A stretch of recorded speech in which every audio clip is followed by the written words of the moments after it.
रत्तम्मा नारियल की बंडी धकेलते हुए सारा गांव घूमती है।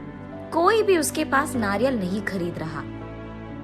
उस गांव के सारी गलियां ऐसे घूमती हैं कि उसके पैर भी थक गए। का बेटा, माँ भूख लग रहा है माँ, ऐसे पूछने पर उसे रोना आ जाता है और रत्तम्मा को पता नहीं चलता कि वो क्या करे।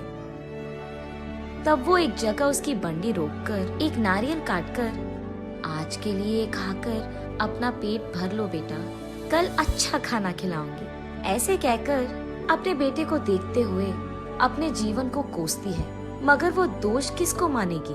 रत्तम्मा को समझ में नहीं आता। एक समय में रत्तम्मा बाकी गांव वालों की तरह ही छोटे मोटे कूली का काम करती थी,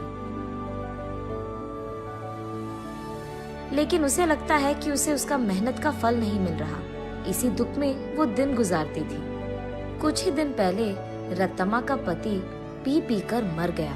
घर के सारे पैसे वो अपने दारू में लगा दिया और घर में एक फूटी कौड़ी भी नहीं है। इसीलिए रत्तम्मा को क्या करे ये पता नहीं चल रहा था और उसे इसी बात का डर था कि वो अपने बेटे को कैसे पढ़ाएगी। एक दिन वो अपने घर के बरामदे में बैठकर यही सोचती रहती है कि वो पैसे कैसे कमाएगी। तभी फैसला करती है कि वो एक छोटा सा व्यापार करेगी। इसी सोच में वो जब सर उठाकर ऊपर देखती है, उसके घर के ठीक सामने मौजूद एक नारियल का पेड़ उसे नजर आता है।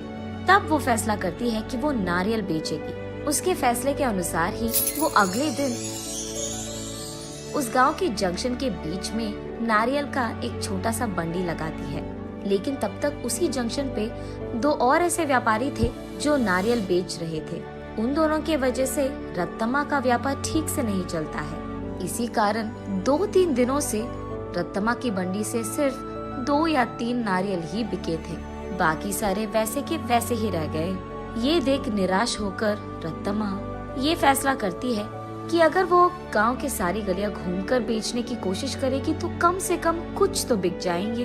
तब जाकर वो ऐसे गलियों में घूमती रही। आंखों में से निकल रहे आंसू को पोंछकर वो बस अपनी किस्मत को कोसकर घर जाने ही लगती है कि बीच रास्ते में उसे एक पाठशाला नजर आती है। उस पाठशाला के बच्चे वहाँ बेच रहे स्नैक्स को देख उस दुकान के चारों ओर घेर कर उनको खरीदने लगते हैं। ये देख रत्तम्मा का बेटा, माँ मुझे भी वो खाना है माँ, ऐसे वो भोला बच्चा पूछता है। ठीक तभी अचानक रत्तम्मा को एक अच्छी योजना सूझती है।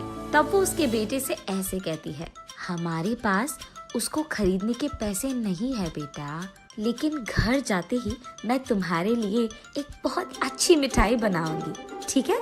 चलो हम अभी घर चले जाएंगे। घर आते ही बचे नारियल में से कुछ ही को काटकर उनसे कुछ मिठाइयाँ बनाती है और उन मिठाइयों को अगले ही दिन उस पाठशाला के पास बेचने लगती है। उस दिन तक किसी ने भी नारियल से बनाए हुए मिठाई को वहाँ पे नहीं बेचा था, इसीलिए पाठशाला में मौजूद सारे बच्चे एक ही बार में वहाँ आकर सारी मिठाइयाँ खरीद लेते हैं। बस रत्तम्मा की खुशी का कोई सीमा नहीं। घर जाते ही वो नारियलों से दूसरी तरह की मिठाई बनकर अगले ही दिन वहाँ आकर उसे बेचती है। पिछले दिन की तरह ही बच्चे वहाँ आकर सारी मिठाइयों को खरीद लेते हैं। लेकिन कुछ बच्चे ऐसे पूछते हैं, आंटी कल जैसे मिठाई नहीं है क्या? कल लेके आऊंगा बेटा। ये कहकर घर पहुंचते ही अगले दिन के लिए नारियल से ही 2-3 प्रकार की मिठाइयाँ बनाती है। तीसरे दिन भी सारी मिठाइयाँ बिक जाती है। तब वहाँ मौजूद बाकी व्यापारी ये देख रत्तम्मा के पास आकर ऐसे कहते हैं, अम्मा कुछ मिठाइयाँ हमको भी बेचो, वो हमारे दुकान में बेचेंगे हम तुम्हें दुगना पैसे देंगे इनके लिए, ऐसे कहते हैं। ये सुनकर रत्तम्मा इस बार ज्यादा मात्रा में मिठाइयों को बनाकर अगले दिन वहाँ के व्यापारियों को बेचती है दुगने गुना में। बचे सारे पाठशाला के बच्चों को हमेशा की तरह बेचती है। ये देख बच्चे सारे वापस रत्तम्मा के पास ही मिठाइयाँ खरीदते हैं। ये देख बाकी व्यापारी रत्तम्मा से ऐसे कहते हैं, तुम अगर ऐसे ही हमारे बगल में दुकान लगाकर वही मिठाइयाँ कम दाम में बेचोगे तो हमारा धंधा कैसे चलेगा मैम? अगर तुम्हें बेचना है तो हमारे ही दाम पे बेचना होगा। तब रत्तम्मा, लेकिन बच्चे इतने दाम पे कैसे खरीदेंगे? उस सब से हमारा कोई लेना देना नहीं। अगर यहाँ धंधा करना है तो हमारी सुनो, वरना यहाँ से निकल जाओ।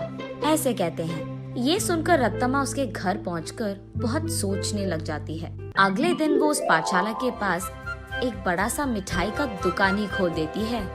उसमें सिर्फ नारियल से बनाई हुई मिठाइयाँ ही बेचती है।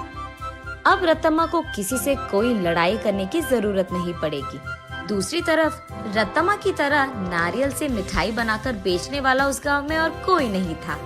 अब इस कारण रत्तम्मा के मिठाई का दुकान सिर्फ बच्चे ही नहीं बल्कि सारा गांव जाता था। कुछ ही दिनों में रत्तम्मा अमीर बन जाती है और उसी पाठशाला में वो अपने बेटे को पढ़ाती भी है। ऐसे प्यार से वो उस नारियल के पेड़ को हर रोज पूछकर पानी डालती थी।